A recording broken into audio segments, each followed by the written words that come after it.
दोस्तों, good afternoon. मैं आपका अपना advocate Dinesh Kumar Sharma, founder of IPDS. देखिए, जैसा कि हम अपनी पिछली वीडियोस के अंदर प्रोडक्शन फंक्शन वाले टॉपिक की 3 इंस्टॉलमेंट हम ऑलरेडी अपलोड कर चुके हैं।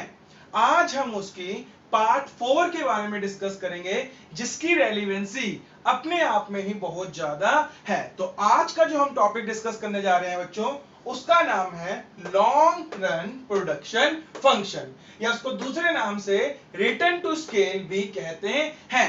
अब ये क्या होता है लॉन्ग रन प्रोडक्शन फंक्शन? एक छोटा सा ब्रीफ इंट्रोडक्शन हम इसके बारे में डिस्कस करेंगे। देखिए बच्चों, लॉन्ग रन किसे कहते हैं? ये तो हम सभी को पता है कि लॉन्ग रन वो टाइम पीरियड होता है जिसमें सारे के सारे फैक्टर्स क्या होते हैं? वेरिएबल होते हैं। मतलब जिसमें आप अपने प्रोडक्शन की कैपेसिटी को जितना चाहे उतना इंक्रीज कर सकते हैं। तो इसका मतलब क्या है कि इस टाइम पीरियड के अंदर आपके ऊपर कोई भी लिमिटेशन नहीं होती। तो इसका मतलब अगर डेफिनेशन के पॉइंट ऑफ व्यू से हम बात करें कि लॉन्ग रन प्रोडक्शन फंक्शन या return to scale, scale word इसलिए यूज कर रहे हैं क्योंकि यहां पर प्रोडक्शन के लेवल को इंक्रीज नहीं करा जाता, इसके अंदर हम अपने फैक्टर्स को इंक्रीज करके अपनी प्रोडक्शन कैपेसिटी को ही इनहेंस कर सकते हैं। चलिए, अब इसका मतलब क्या है, इसकी डेफिनेशन की हम बात करने जा रहे हैं कि इसको कहते क्या है। देखिए, डेफिनेशन स्टार्ट होती है, return to scale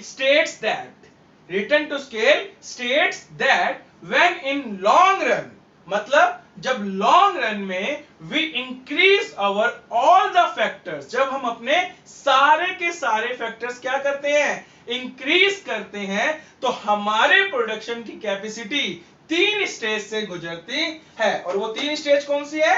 increasing return to scale, constant return to scale and decreasing return to scale. क्या मतलब?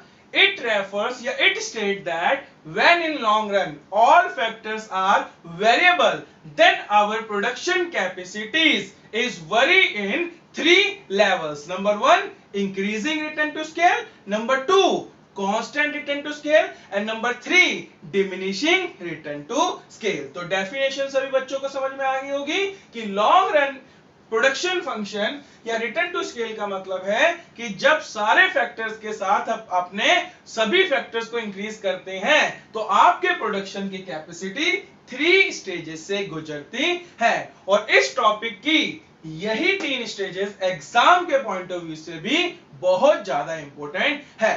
तो हम पहली स्टेज की बात कर रहे हैं जिसका नाम है इंक्रीजिंग रिटर्न टू स्केल। अब इसका मतलब क्या होता है, ध्यान से सुनिए। देखिए, मैंने आपके सामने 2 चीजें लिखी है, एक इनपुट्स और दूसरा आउटपुट। ये मैं आपको पहले समझा देता हूं। इनपुट्स का मतलब क्या? जिसका यूज कर हम किसी भी चीज का प्रोडक्शन करते हैं, जैसे लैंड, लेबर, कैपिटल, ये सारे के सारे। जबकि आउटपुट मतलब आउटकम्स, मतलब उन लैंड का, लेबर का यूज करके आपने कितना आउटपुट या कितना आउटकम निकाला है, उसको हम बोलते हैं आउटपुट। समझ में आ रहा है? अब देखिए, इंक्रीजिंग रिटर्न टू स्केल बहुत सिंपल है। ये कहता है प्रोपोर्शनेट इंक्रीज इन इनपुट्स, मतलब जब आप अपने प्रोडक्शन कैपेसिटी के लिए इनपुट्स इंक्रीज करते हो और उसकी वजह से अगर आउटपुट उस इनपुट के प्रोपोर्शनेट से ज्यादा बढ़ जाए, जैसे कि मैंने आपको दिखाया कि अगर मैं 10% इनपुट्स बढ़ा रहा हूं, मतलब कितने परसेंट? पहले जितने थे उसका 10% इनपुट्स अगर मैं इंक्रीज कर रहा हूं, तो उसकी वजह से मेरा आउटपुट पहले की कंपैरिजन में 15% से बढ़ रहा है। तो इस स्टेज को बोला जाता है इंक्रीजिंग रिटर्न टू स्केल। मतलब शॉर्ट में बोला जाए तो व्हेन परसेंटेज या proportionate increase in output is greater than proportionate increase in input, then it is called increasing return to scale. ये समझ में आ गया? दोबारा से एक बार रिपीट करते हैं, when proportionate increase in output is greater than proportionate increase in inputs. So this is called increasing return to scale. I hope it is clear. अब देखिए, बात कर रहे हैं constant return to scale। हाँ जी, अब ये कांस्टेंट रिटर्न टू स्केल क्या है, ये भी बहुत सिंपल है। ये कहता है when proportionate increase in inputs is equal to proportionate increase in output, मतलब जितने proportionate से इनपुट बढ़ा रहे हैं उसी के सेम प्रोपोर्शनेट से भी आपका आउटपुट इंक्रीज हो रहा है। तो ऐसी situation is called constant return to scale. For example मेरे पास 100 इनपुट्स है जो लेबर और मशीन दोनों को मिला के, उस 100 इनपुट्स की हेल्प से मैं 1000 यूनिट्स ऑफ मार्कर प्रोड्यूस कर रहा हूं। तो इसका मतलब है कि अगर मैं 10% इनपुट्स बढ़ाता हूं, सपोज 100 से बढ़ाकर अगर उसको 110 इंक्रीज करते हैं तो हमारा आउटपुट 1000 से इंक्रीज होकर 1100 हो रहा है। तो इनपुट्स में भी कितना इंक्रीज हो रहा है 10%, और आउटपुट में भी कितना इंक्रीज हो रहा है बच्चों 10%। तो this is the situation of constant return to scale. Increasing return to scale क्या होगा, when proportionate increase in output is greater than proportionate increase in input, whereas on the other side constant return to scale क्या होगा, when proportionate increase in inputs is equal to proportionate increase in output. Now the third and the last, I hope ये आप सभी को वैसे ही समझ में आ जाएगा।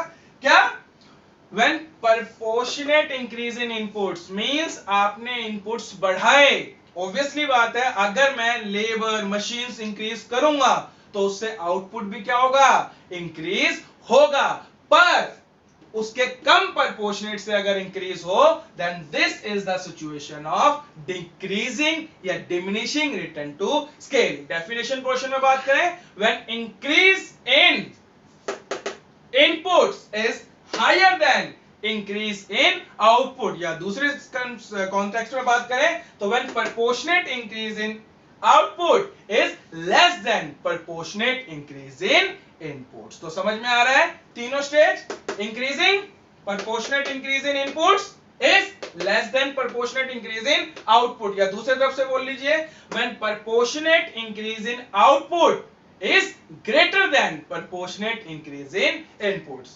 Constant when proportionate increase in output is equal to proportionate increase in inputs, and the last one is when proportionate increase in output is less than proportionate increase in inputs. So this is all about return to scale. तो तीनों stage समझ में आ गई, increasing return to scale, diminishing return to scale and constant return to scale. और इसका reason क्या होता है, इसके बहुत सिंपल दो रीजंस होते हैं, वो मैं आपके साथ डिस्कस करता हूं। ये तीनों स्टेज समझ में आ गई, increasing return to scale, constant return to scale and diminishing return to scale. अब इनके रीजंस क्या है, ऐसा क्यों होता है कि कभी आउटपुट ज्यादा प्रोपोर्शनेट से बढ़ रहा है, कभी इक्वल से और कभी कम से।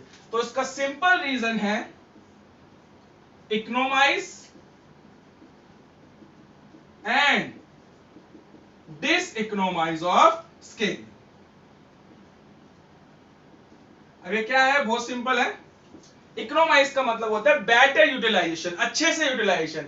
अगर किसी फर्म के पास जो रिसोर्सेज है अगर वो अच्छे से यूज करेगी तो क्या होगा, कम इनपुट्स लगाकर आउटपुट ज्यादा इंक्रीज होगा। जैसा हमने इंक्रीजिंग रिटर्न टू स्केल में पढ़ा कि हम इनपुट्स कम लगा रहे हैं और आउटपुट ज्यादा इंक्रीज हो रहा है, जबकि डिसइकोनोमाइज का मतलब होता है not efficiently, not beneficially utilisation of resources. जब आप रिसोर्सेस को वेस्ट कर रहे हैं, अच्छे से यूज नहीं कर रहे हैं, तो this is the situation of diseconomies of resources. मतलब इनपुट्स बढ़ा रहे हो पर उससे आउटपुट ज्यादा प्रोपोर्शनेट से इंक्रीज नहीं हो रहा। और इसमें भी दो कैटेगरी होती है, एक internal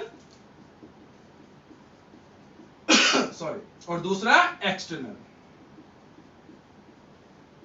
internal with in firm, जो एक फर्म के कंट्रोल में होते हैं, जैसे लेबर हो गया, एडमिनिस्ट्रेशन हो गया, और एक्सटर्नल जो outside the preview of firm, जो फर्म के कंट्रोल से बियॉन्ड होते हैं। और ऐसे सेम डिसइकोनोमाइज में भी इंटरनल एंड एक्सटर्नल। तो इसका मतलब सिंपल वर्ड्स में कहा जाए कि इंक्रीजिंग रिटर्न टू स्केल किस लिए होता है, economies use of resources and decreasing return to scale होता है because of diseconomies use of resources. उसमें भी इंटरनल मतलब जो कंट्रोल में है फर्म के, जैसे कि एडमिनिस्ट्रेशन हो गया, लेबर हो गया, टेक्नोलॉजी हो गई, जबकि एक्सटर्नल जो उसके कंट्रोल के बियॉन्ड होते हैं, जैसे कि गवर्नमेंट की पॉलिसीज होती है, पॉलिटिकल पॉलिसी, वो सारी की सारी एक्सटर्नल यूज ऑफ रिसोर्सेज में आ जाएगी। तो आई होप आज का टॉपिक आपको अच्छे से क्लियर होगा कि long run return to scale किसे कहते हैं या रिटर्न टू फैक्ट स्केल किसे कहा जाता है और ये किस वजह से अप्लाई होते हैं। आई होप आप सभी को मेरा टॉपिक समझ आया होगा। Thank you so much and it is the last instalment of production function.